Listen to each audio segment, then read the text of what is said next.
Okay, you came here for some heavy stuff. Saving Private Ryan. Oof. Here we go. Let's get it done. 1998. Spielberg chasing that Oscar. You got it. 20mm killing us. We gotta try to flank it somehow. Let me get over the top shot.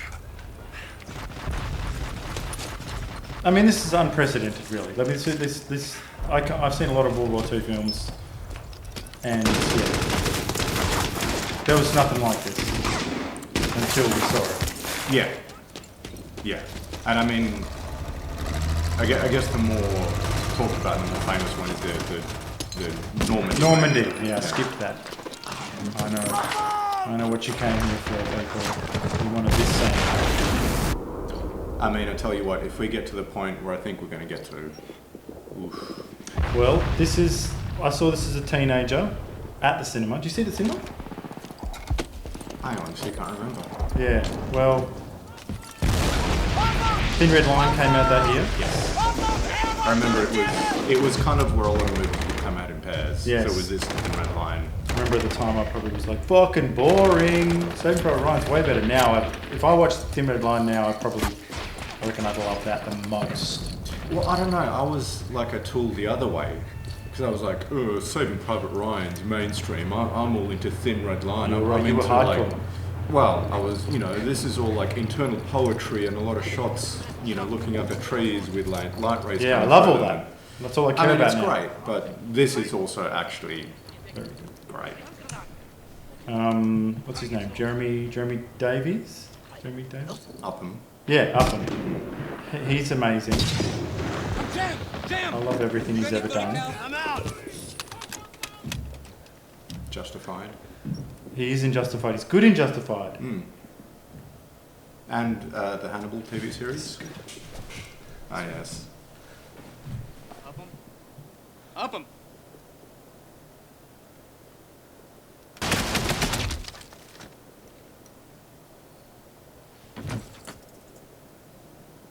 He's in Hannibal.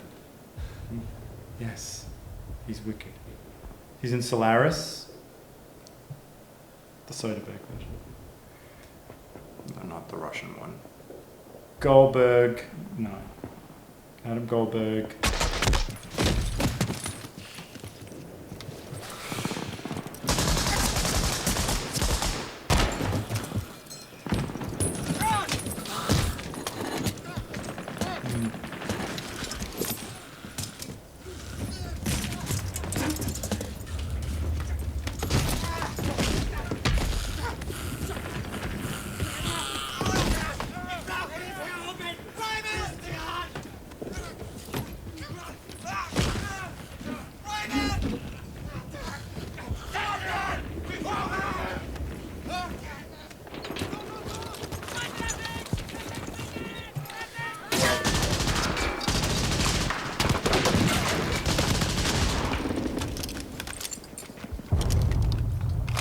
It's those sort of smaller moments that make this scene. Like what? The guy's just getting killed Like setting up that horribly gun. wrestling and choking. Oh, yes. Yes. No, this other stuff, we've seen a lot of this stuff before. Yes. And it's good and it's interesting, but it's from a distance, and people are just getting like wiped out, and it just doesn't really have the impact. Yeah, it's killed you. The Normandy scene just wiped you out.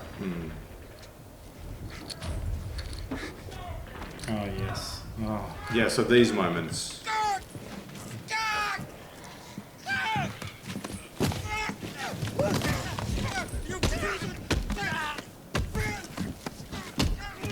Bare hands. And also, two people, when it's masses, it just doesn't feel as intimate or impactful. Or No.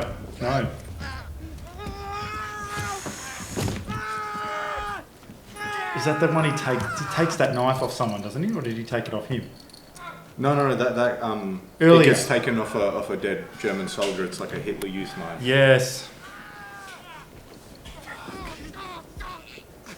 Yeah. Ah! Hör auf! Du hast keine Chance. Lass es uns beenden. Listen to me! Listen to me! Stop! Stop! No. Jeez. Es ist einfacher für dich. Viel einfacher. Wirst du, es ist gleich vorbei.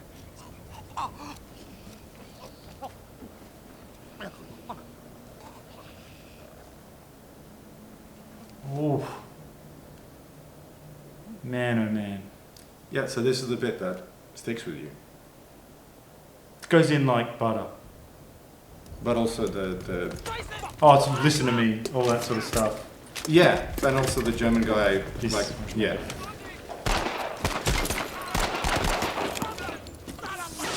You know, the German guy seems like he's trying to calm him and then going, and Yes, it sounds like he's apologizing, yes. even though I don't understand German, and, you know, if you're a German speaker, I'm sure you know Put in what the exactly he's comments saying. how offensive that he is. But up him. Yeah, this moment,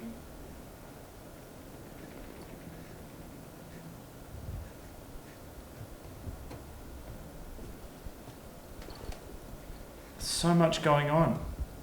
So much. No words. yeah. That guy doesn't want 2 dirty deaths on him. He doesn't want it. Yeah. He doesn't want it. Yeah, it's up close. But it's like it's an unarmed guy right there. They're enemy combatants. I don't know. Where's the nuance gone, people? Where's it gone? Let's bring it back. You know what I'm saying? Like, this is just like always on about the same shit. But this is just that scene. You know, how many, like, I don't know. I've seen that downfall scene memed up, you know, people, which is a great scene, by the way, in a great movie. And where's your memes? Where's your memes? Meme this one up. Come on. Oh, you can't. Why can't you? Because there's too much going on. You know? It's also horrible. Yeah, but the thing is, we are everyone in this scene. We're everyone. No one. You're either the guy who got shot in the neck, bleeding out on the ground, Slowly. a guy killed behind a wall and just being a sack that falls down and you're just, you know, blood. You're either, worst case scenario, I guess, is Adam Goldberg, probably is you, right? Yeah. Getting overpowered by another man. Or you're either the German soldier or Upham. So, man, there are times, so many times when I look at Upham, I just go, That'd be me. that'd probably be me. This one. Just Yeah. the hand out like this, you know, like, oh man, like, and that German soldier, just like, yeah, we need to get back to humanizing both sides of these things. Anyway, I've spoken enough. What did you think? No, that's it. That's why. So because it does humanize both sides. So in those wide shots, where, you know, one guy's up on the 3rd story and he just pops up a few in the distance that are setting up that gun, like, they're not really proper humans. No, They're just kind of figures in the distance falling over. like that movie that they make in Inglourious Bastards, that nationalist movie they make with the sniper right. guy. Yeah. who just kills Yeah. a bunch of Yankees. Yeah. So it's, yeah, when it's that close, and you know, look, the other stuff, like all that other, like, you know, much more standard war stuff, I enjoy that distance stuff, but it's because it's intercut with these personal moments Yes. where it kind of elevates it above, I think, Well, it's come other at, war movies. but it's come at the right time, because the thing is, the movie, the old argument about the movie is that it never really recovers after the Normandy thing. It's just too bravura. It's too good. It's too much. You know what I mean? Maybe I've softened on. I might have said that myself when I was really young, but now I just go, well, shut up. That was a thing. But then I think this has come at the right time. The movie's almost over. Yeah. And this is the worst thing that happens in the entire movie, I think, pretty much. I mean, after this, obviously, more meaningful people to us are on the line, like Tom Hanks and whatever. But this is definitely the moment where maybe that's why Spielberg's a master, because he's gone, yeah, I'm going to hit you with this, but then really, it's this. You're only going to understand in this context the hell of war, of this kind of combat when it's two men fighting it out hand to hand, in this total war, and it's just rocks you. Well, and also because by this point we've spent time with these characters, whereas the Normandy landing, we don't really know any of them yet. So I mean, we see Tom Hanks, yes, and of course you recognise him, so you kind of go, oh yeah, it'd be sad if he goes. But yes. the other cast, you just kind of go, if they're coming or going. So I think that's why there's so much more gore in that one, because you're not emotionally invested with these. So when, sorry, what's that guy's name again? I only know him as Adam Goldberg. So when he gets, there's no gore in that stabbing. No, Like you don't even see blood. Oh, it's so bad though. But you don't need to. So whereas in the Normandy, you got people walking around with their intestines and limbs and all the squibs and all the blood and all the shaky camera and noise and all the rest of it, because you're not emotionally invested. So you kind of need that kind of to have the reaction. Yes. Whereas in this one, it can be this weird, quiet, intimate moment that is relatively sanitized compared to the rest of the film, but because you're emotionally invested and you know these characters, it still hits hard. All the deaths are bad after that. Spielberg gets no credit as usual for, I said this in the Schindler's one, again, no credit for being he's way more as dedicated to latex and blood and bullets and how all that's happening and how we're seeing it. He's just as dedicated as De Palma and Wes Craven and John Woo, who would take whoever you like, Verhoeven, take all those guys. The only difference is he is more committed to he never gets, I guess, he does get carried away, but he's just very, dare I say, he just understands where the line is, where the taste line is. He's a surgeon. He knows exactly where it is. Where Verhoeven, actually, let's keep it in the genre. So, John Woo's done his own war film. Not Windtalkers is terrible. Did he do that? Nick Cage, it's no good. But he also did John Woo in Hollywood. No, but he did Bullet in the Head, which is his Hong Kong war film, he's just totally carried away. It's a great film, but this is just I'm just remarking that no one ever says, I guess it's because he's done Hook and E.T. and everything, and that's what we think.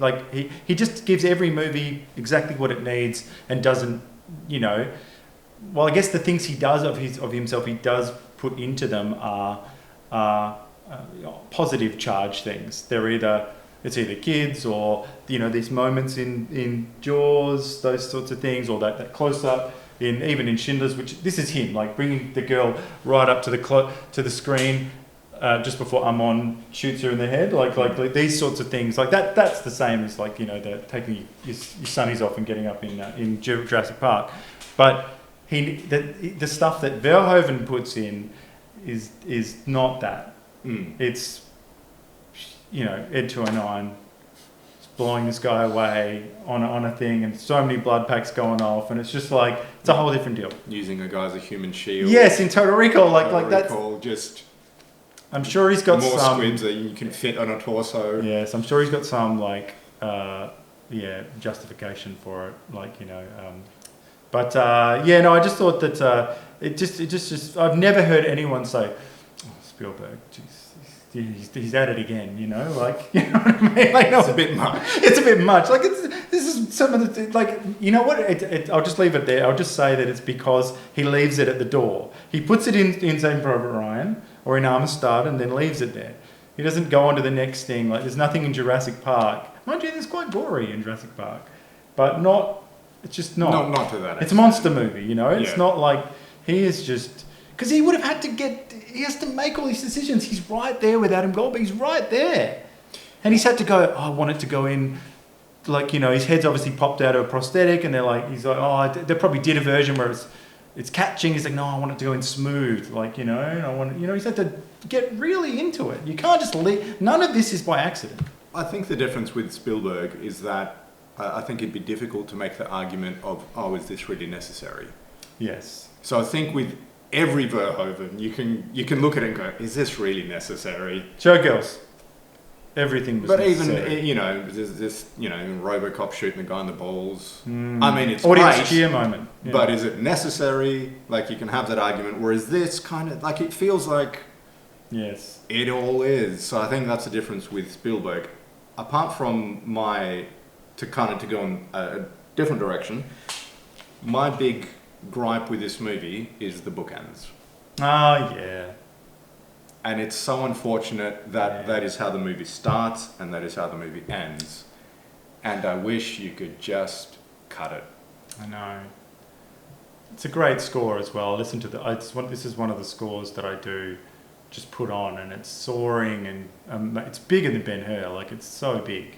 John Williams he's just soaring in the clouds. Is it his best work? Probably not. But the bookends, the music does not save those bookends. Like, who is that old guy? It's Matt Damon. No, I know who it is, but I'm just saying, shouldn't it be? It's 1998. Someone. It should be yeah. Shouldn't it be? Not Kirk Douglas, but it should be someone. Well, I think the biggest... Like, he's a nobody. I I know that he probably gave his life and the rest of it. The most I've heard about those bookends is talking about his granddaughters. Oh, wait, he's got these sort of like, look, I'm not, you know, I remember them being conventionally attractive, Yes. okay? And which was silly. Like why would you, they are distracting, like only because they've all got the same hair and stuff, I think. And that's just, they're in the background. They're only distracting because the scene's shitty. I know, but it's just like If the scene was great, it's totally out of step. you wouldn't be, no one would be talking, but it's I know. it's like, it's that and the flag shot. That Well, seems I to don't be- mind flags. I don't mind flags, but when that's the only two things that the start and end scenes of your movie, that's the main thing I've heard people talking It's a about. bait and switch as well. Like, Yeah, I know, but it's like, did you need a bait and switch in Saving Private Ryan? Well, no, you Yeah, didn't. you think it's Also- Tom Hanks, but it's Matt but Damon, and you go, oh. Also, maybe we should leave it here. We've gone on, but I just think that do we need? Well, we don't need the book. We've established that. No. Like you know, Him, like Tom Hanks saying, we're living now. I know what now is. So what? Just have a cut to Arlington Cemetery if you want, or maybe like if you need. Like, there's one at the very end of Schindler's, which is obviously quite moving because it's the real people. Do you know what I mean? Like that's kind of different. Yeah. Like, you just go, oh my goodness, like that really puts you over. You know what I mean? Like this is always a big choice when you go, because you're taking it, you're making the narrative a second order narrative. The bookend is the first order, and then this is the second. What the movie? Whereas I don't know. Take something away. and I I agree mean, with you. Tom Hanks saying, "Earn this," as he's dying. That's enough. Yeah. You didn't need him to come back as an old man in a hammy performance, blubbering to his wife, "Have I led a good life?" Yeah. Thumbs down. And actually, I think the only reason why they cast that Terrible. old dude is because he's got some sort of resemblance to Matt Damon. Oh, And you just kind of... what a sour note to end on. You know, great scene, pretty good movie. Well, it's a great movie. It It is a great movie. And actually, the thing that gets me now the most is with when they come across Giovanni. that... No, Vin Diesel. When they come Oh, across the that girl. French family It's kids. and the dad's trying to Always give the him his kids. daughter away. Oh, Always the kids. That's enough. All right? It's enough.